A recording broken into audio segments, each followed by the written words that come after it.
nomor 6, jadi ada mesin Carnot, suhunya itu 27 sama 227.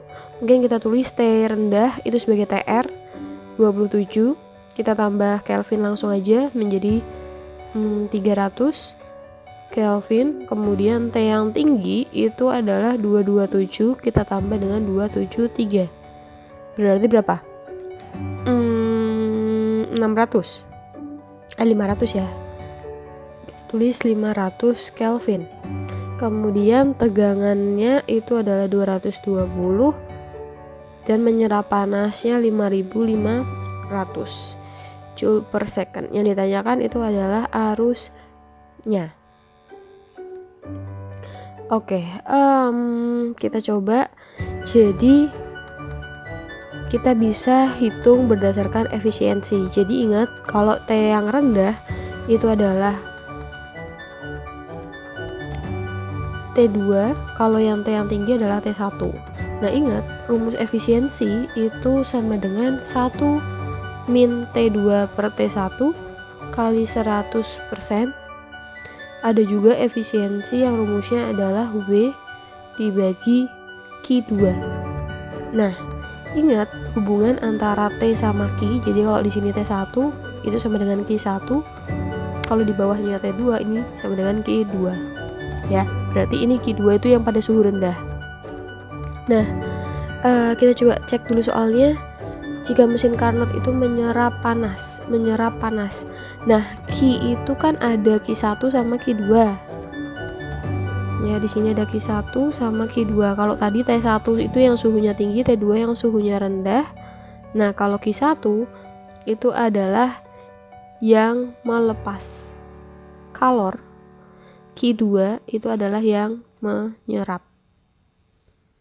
Jadi ini itu adalah Q2 karena di soal itu dikatakan menyerap kalor. Nah, kalau sudah,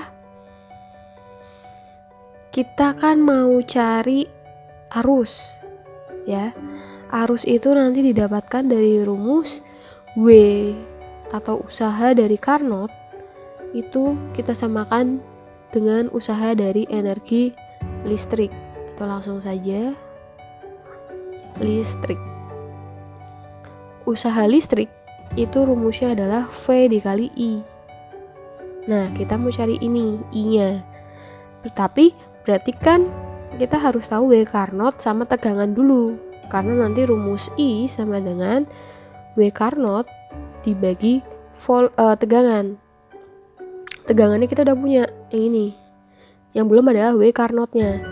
Jadi kita akan mencari W Carnot menggunakan persamaan ini dan yang atas.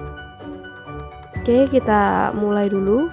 Jadi kita menggunakan persamaan dari efisiensi sama dengan efisiensi. Efisiensi yang pertama rumusnya adalah W dibagi Q2 sama dengan efisiensi yang kedua itu rumusnya 1 min T2 per T1. Yang ditanyakan adalah W, berarti 1 dikurangi suhu yang rendah yaitu 300, suhu yang tinggi adalah 500, lalu kita kalikan dengan Q2. Q2 nya itu adalah 5500. Maka W sama dengan 1 kita ubah menjadi 500 per 500 dikurangi 300 per 500, kita kalikan dengan 5500. Maka W sama dengan 500 dikurangi 300 itu adalah 200. 200 per 500 kali 5500. Coret nolnya, bagi 5, 11, berarti 22, tambahin 02 itu adalah Joule-nya. Nah, habis itu tadi rumus I sama dengan W Carnot. Ini W Carnot ya. W Carnot dibagi tegangan. W Carnotnya adalah 2200. Tegangannya itu adalah 220. Coret-coret. Berarti hasilnya adalah 10 ampere. Jawabannya adalah B. Oke, dalam mesin Carnot itu terjadi 2 proses ya. Yang pertama itu ada proses yang namanya apa kira-kira? Ya, ada proses yang namanya isotherm Isoterm itu terjadi di sini, itu isoterm. Kemudian kalau bahasa Indonesianya sih pemuaian isoterm. Kemudian di bagian yang sini itu ada pemuaian adiabatik. Lalu bergerak ke sini itu ada pemampatan dari isoterm. Kemudian yang ke atas itu ada pemampatan dari adiabatik. Jadi dia punya 2 isoterm sama 2 adiabatik. Nah, kalau di opsi jawaban kan nggak ada nih pemuaian sama pemampatan. Terus gimana sih? Oke, jadi kita jelasin dulu. Jadi ketika ada proses isoterm yang terjadi pada suhu tinggi, T tinggi gitu ya, itu zatnya akan mengalami ekspansi dan menyerap kalor. Kemudian untuk isoterm yang kedua itu pada T yang rendah atau suhu rendah, maka zatnya akan mengalami kompresi dan melepas kalor. Kemudian untuk yang adiabatiknya, adiabatik yang pertama itu akan mengalami ekspansi, dan adiabatik yang kedua itu mengalami kompresi.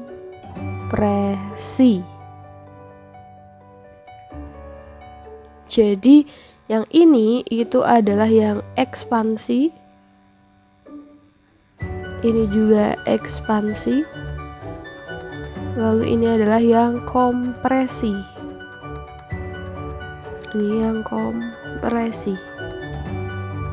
Maka opsi jawaban yang tepat adalah A. Selanjutnya nomor 8, efisiensi mesin Carnot yang reservoir panasnya bersuhu 400K itu adalah 40%. Ingat ini reservoir panas berarti T1. T1-nya adalah 400K atau T tinggi gitu ya. Kemudian jika reservoir panasnya itu bersuhu T1 aksennya bersuhu 640 Kelvin, maka efisiensinya berapa? Nah, itu adalah yang ditanyakan. Berarti kita cari dulu T2 atau T rendahnya ya. Karena kita anggap T2 itu akan sama dengan T2 aksen. Sehingga kita cari efisiensi yang pertama sama dengan 1 min T2 per T1 kali 100%. Nah, 40% ya untuk efisiensi pertama. 1 sama dengan T2 dibagi 400. Kita kalikan 100%. Persennya kita coret. Nanti menjadi 0,4 sama dengan 1 dikurangi T2 per 400. Pindah ruas menjadi T2 per 400 sama dengan 1 dikurangi 0,4 menjadi 0,6. T2 kita kalikan 400-nya, jadi kita pindah silang. Maka T2-nya adalah 240 Kelvin. Nah, setelah kalian sudah dapat, masukkan ke rumus efisiensi yang kedua, 1 min T2 per T1 kali 100%. 1 dikurangi T2-nya adalah 240. Kemudian untuk T1 aksen itu 640 ya. Berarti dimasukkan ke sini 640 kali 100% sama dengan 640 per 240 dibagi 640.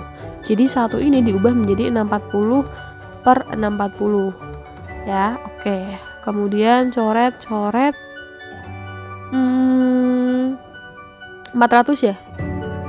4, 5, 6, 6, 40. Oke, 400 per 64 kali 100 kali 10.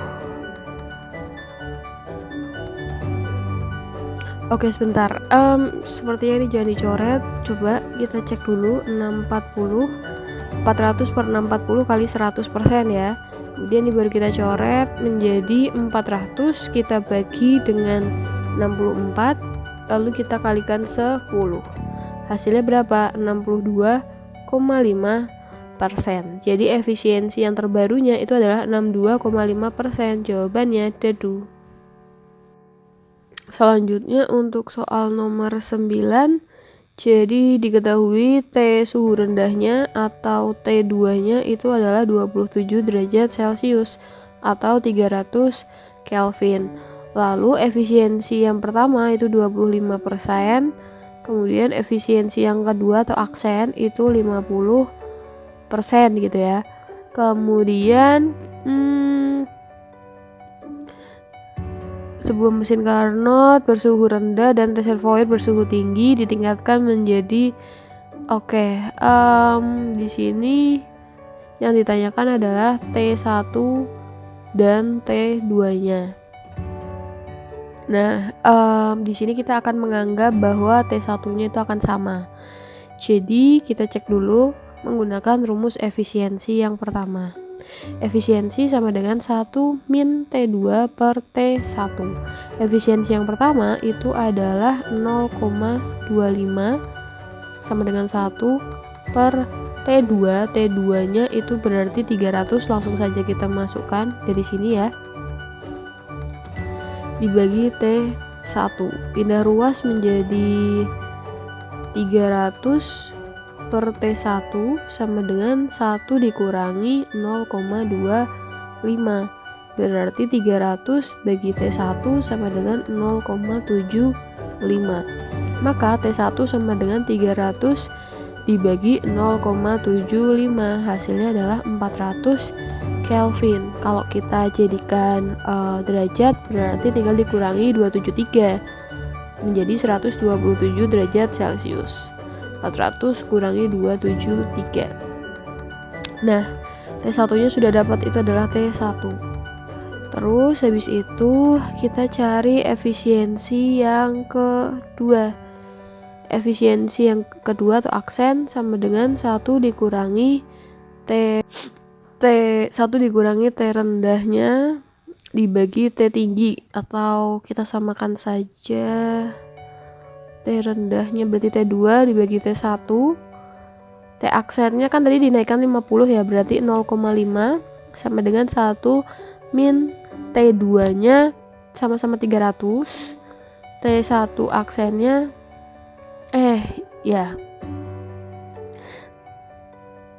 T1 aksennya itu yang kita cari ya. Oke, sebentar jangan terkecoh, kita coba baca dulu. Jadi di sini yang dinaikkan 50% itu menaikkan suhu dari T1 menjadi T2. Jadi untuk klausa yang kedua itu T1-nya dianggap sebagai T yang rendahnya, T2-nya dianggap yang T tinggi. Jadi dibalik. Tapi kalau yang ini T2 itu emang T rendah, lalu T1 itu T tinggi. Gitu ya. Oke, kemudian berarti langsung kita masukkan T2-nya. T2-nya itu kan T rendah. T rendahnya di sini diumpamakan sebagai T1. Berarti kita tulis T1-nya atau intinya yang rendah gitu ya. Intinya yang rendah kita tulis 300. Kemudian T yang tingginya itu yang kita cari. Nah, di sini T yang tinggi diumpamakan sebagai T2. Jadi jangan bingung. Kemudian pindah ruas menjadi 300 per T2 sama dengan 1 dikurangi 0,5. Menjadi 300 dibagi T2 sama dengan 0,5. Berarti T2 sama dengan 300 bagi 0,5 sama dengan 600 Kelvin. Kita kurangi dengan 273, berarti 327 derajat Celcius. Maka T1-nya itu adalah 127, yang T2 327. Berarti jawabannya adalah C. Kemudian untuk yang nomor 10 itu sepertinya ada ketidaklengkapan soal karena pernyataannya adalah gas ideal yang mengalami proses siklus berlaku titik-titik. Nah, Q sama dengan 0, ada W sama dengan 0, delta U sama dengan 0, delta U sama dengan Q, dan delta U sama dengan win W. Nah, kalau berdasarkan proses-proses atau siklus-siklus, Q sama dengan 0 itu merupakan proses dari adiabatik. Lalu kalau W sama dengan 0 itu merupakan proses dari isokorik. Kalau delta U sama dengan 0 itu isoterm. Delta U sama dengan Q itu isokor. Nah, kurang lebih kayak gini. Jadi ini merupakan siklus-siklus, tapi yang ini kan tidak ada. Jadi pertanyaannya sepertinya kurang tepat, atau yang dimaksud pengecualian ini nggak tahu juga. Karena kalau pengecualian berarti jawabannya memang E, tapi karena tidak jelas, jadi kita tidak bisa menjawab soal nomor 10.